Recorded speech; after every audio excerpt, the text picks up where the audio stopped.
Hey everyone, welcome to the pregame analysis Yeah.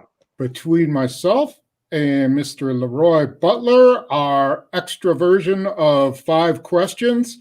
This is our pregame edition, and we've seen the inactives for the Packers-San Francisco game, and there are a couple of surprises, I thought. Aaron Jones is active, although I don't know whether he's going to actually play. He could be an emergency guy. David Bacchiari is inactive. That one surprised me a little bit. It didn't for me. Really? No, you have those chest injuries and internal injuries. We don't really know specifically what's going on with him, but I want to have him down the stretch. And the real quick about Aaron Jones, if you suit up your best running back, you play him and put him on a pitch count. I don't want to see him come in an emergency. It's already an emergency. Otherwise, don't put him in uniform. Let him play. Get Dexter Williams in for a bulk of it, but you on third down, you got to get Aaron Jones in there because I'm not real happy. I'm nervous about Dexter Williams' protection. Mm-hmm. So if he protects, so put Aaron Jones in, put him on a pitch count, and then sprinkle Tyler Irvin in there. Play the fullback, give him some carries, then play your multiple tight end sets and try to get one-on-one with Devontae Adams and try to score 30 points. Yeah, they've done this emergency thing before. They did it with Billy Turner in week 2, I believe it was, where they suited him up, said, we're only playing you in an emergency. So we'll see. I don't know. Maybe they're going to give him the full go with Aaron Jones. I don't know. Maybe they'll stick to that script. Yeah, you're right. Yeah. But Kevin King is out again. 2 safeties, Will Redmond and Vernon Scott, are both out. However, Raven Green is returning, and Rick Wagner is healthy at right tackle. They can play Black at safety too. They brought him up from the practice squad. Mm-hmm. So both teams, though, I mean, even with Ojuk, he was on the COVID list. I mean, at however you say his name, number 11 for San Francisco's receiver. A lot of people thought the Packers were going to get him, but so they're going to be playing with a lot of people. But Tom, they got one person that really is a difference maker, and that's Fred Warner, that middle linebacker. Yeah, he can line everybody up. Of course, you don't have Sherman, Bosa, and all, but the fact that or D Ford, but the fact of the matter is, number 54 is your quarterback. And you have your quarterback in Aaron Rodgers against Mullins. And Jared McKinnon, Tom, we defended him when he was in Minnesota. Yeah, and he's had quite a journey. He's been out of the game for like 3 years because of injuries, and here he's back. And, anytime you throw a running back in Kyle Shanahan's system, it doesn't matter. Exactly. He got a system. Yeah. And that's what he would tell you. I have a system. I don't care who's the quarterback. Well, Jimmy Garoppolo threw it 8 times. So Shanahan has this system. Matter of fact, the same system that Matt LaFleur runs. And there's some correlation there. Of course, the defensive coordinator and him have some ties together. His brothers. It's a lot of ties to this organization. It's time for Matt LaFleur, to me, Tom. It's 2 people must perform tonight. Matt LaFleur and Aaron Rodgers. They're on the fast track of beating this team. Regardless, don't look at all those injuries and think that, you can't, you have to do all of this stuff because they got all these inexperienced guys. Because remember, last week, Tom, Minnesota had 7 rookies in and out their lineup, and they were able to win the game. So it's about stops tonight. How many stops can you get? Because after games, Matt LaFleur, who's always brutally honest, that's why I'm a big fan of his, he said, I got out-coached. It's 2 people can't get out-coached tonight, Matt LaFleur and Pettit. Can't do it. They're going to run, you get in your best sets, and then you perform. And I think that's the issue. San Francisco, even though they're missing Nick Bosa, Solomon Thomas, D Ford, their defense is still pretty good. Richard Sherman is on IR. They're a pretty good defense. I think where it's not going to be easy for the Packers to score. I think they'll have to really work for it. Yeah, I think if you want to get isolate Devontae, they're going to move Devontae Adams around a lot tonight. They're going to put him in the backfield. He's going to motion out. He's going to be in the slot. He's going to always be in the bunch. But St. Brown, he'll get one-on-one. MVS, one-on-one. The guy I think can be the MVP is Robert Tonyan. He can go against an inexperienced linebacker down the field. He's going to be wide open, and he can catch one of these 2 or 3 touchdown days. But for this offense to be fluid, you must have Shepard or Tyler Irvin moving around. You got to have your tight ends off the ball so they can take some pressure off the running back position. For sure. And you know, flipping over to offense, really, San Francisco's offense and Packers defense. Yeah. If you can, you've got to devote as many guys as you can to stopping the run, because that's a ragtag assemblage of wide receivers. We're talking like 7th, 8th, 9th string, you know. Right. And if Jair Alexander and Josh Jackson can't cover those guys, then there's a problem. The most guys are most dangerous when you don't have a dossier on the guy. You're like, wait a minute, I don't see this guy. You give me I find this guy. Then they know the guy's running past me, and they tell me he's 4'8". Yeah, right. The starting report. You gotta dominate your position, but at the same time, make Mullins beat you. Tom, make him the hero. You put 7 to 8 men in the box, and you dare this guy to throw. Yeah. And to the point, you need one high safety, because Jared McKinnon, listen, he's a pass-catching back.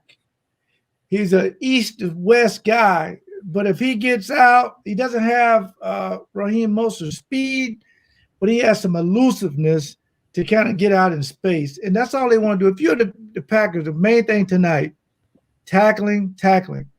And one more point, you got to get some turnover. The last one I can remember, I'm in concussion protocol, but the last one I can remember was Sullivan pick 6. It was actually Henry Black's hit at the end of that Atlanta game.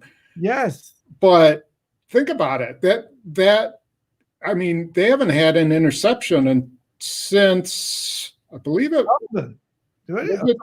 Sullivan's. So they got like 3 picks. You didn't have to think. It should be like coming up, who got all these picks. Yeah. Two. And then Zadarius Smith had that forced fumble against New Orleans. Yep. So, 4 turnovers this year. That's really pathetic. 7 games. So I expect for them to get 2 interceptions. I hope it's Savage, praying that it's him, because he's on the clock. Because the first round pick, you got to see some growth there. Yeah, and we haven't, have we? He's playing okay.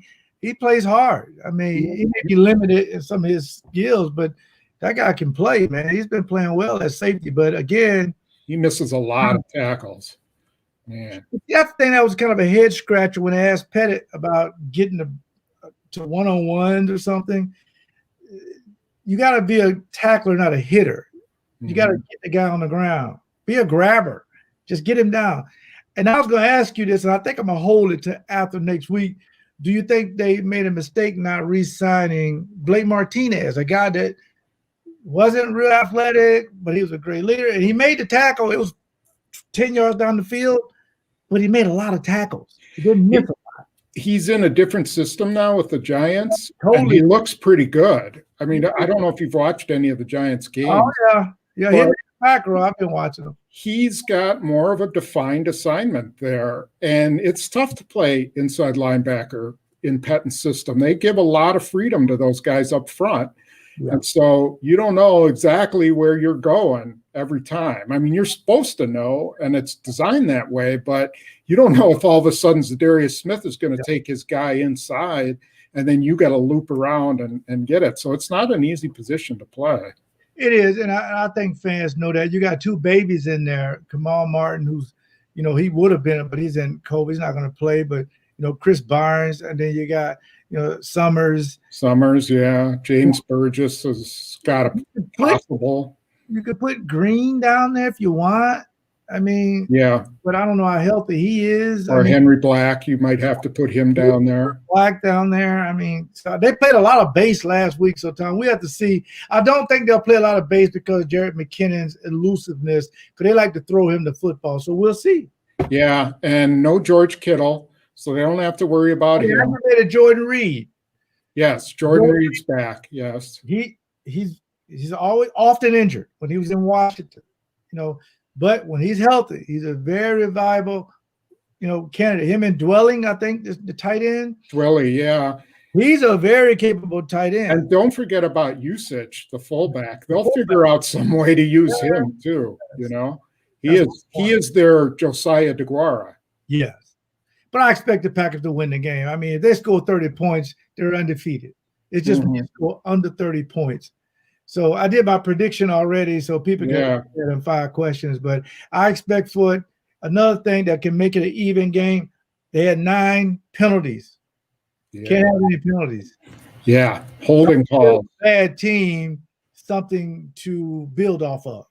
So, right. Yep. And we'll see how they bounce back after what was a pretty bad performance. Good playing conditions. Yep. Now, I mean, no excuse there. This is 65 degrees. Well, 60 here. So this is a golden opportunity for them in a game. They weren't favored to win at the start of the season, and here they are. They got a chance to notch another NFC win. Yes, and it'll put together that streak about. You remember the 90s real quick? The Cowboys always beat us like 3-4 times. Yeah.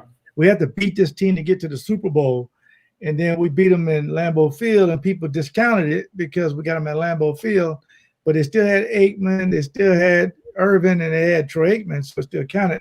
This is one of those type of games where the Packers are clearly better, but that doesn't mean nothing on paper. I expect Aaron Rodgers to really say a legacy game.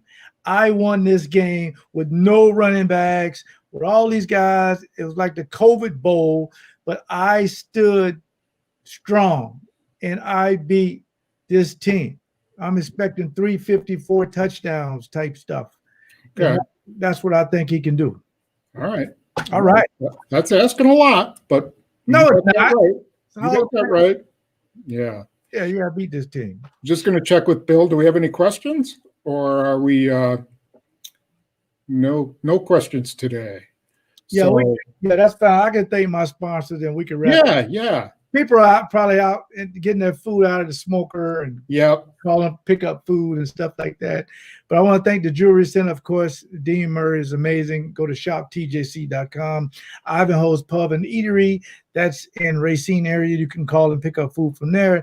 MyGameDayBrats.com. If you're in the Brookfield area, you can go taste test them at Vinny's Sausage Company. All the addresses on the website. And Pick and Save, of course. We will be giving away hundreds of turkeys this month for families. I'm very excited about that. And again, if you have a kid that's dealing with bullying, just the best book for him. My son has read it a few times, and you can go to facebook.com/maxfightsbullying.com. And so looking for a big Packer win, Tom. Hey, I have a question for you before we leave that I think everybody wants to know. So how do you watch the game? Do you watch it by yourself? Do you watch it with the family? Are you taking notes? Are you just soaking it in? What about it? I'm just as emotional as everybody else, but I watch it. I do take a lot of notes. I try not to complain a lot, and I try to stay off Twitter sometimes. But sometimes if I know what happened, I tweet and say what I think happened on that play. So tonight I'll be live tweeting. And I'm really excited about that because normally I don't do a lot of tweeting. People can ask me questions during the game, but you can follow me at Leap36. And if you have a question during the game, if I choose you, you may win a prize. You never know. Okay. So you got a nice big TV you watch on? Oh, yeah. My wife got, where she watches TV, she got a big 70-inch. Oh, nice. It's just like a little 50-inch. I've had it for like 10 years. It blinks on and off sometimes. But on Packer games, it never blinks. Yeah. Do you wear like a headset to pretend you're calling in plays or something like that? No, but that's a good idea. I may do that. I may do that. Yeah, you should do that. That's a great idea. All right. Time for us to get out of here. And be sure you go to JS Online and PackersNews.com for the live blog. I'll be commenting all through the game, just as LeRoy will be doing on Twitter. So you can join them. You can have both of us up on your screens. Yeah, yell at us, ask us questions. Yep, for sure. Thank you to Bill Schultz, our executive producer. He's been fantastic. Yep. Thanks, Bill. And we will see you next week for 5 questions and X's and O's. Yep. Bye.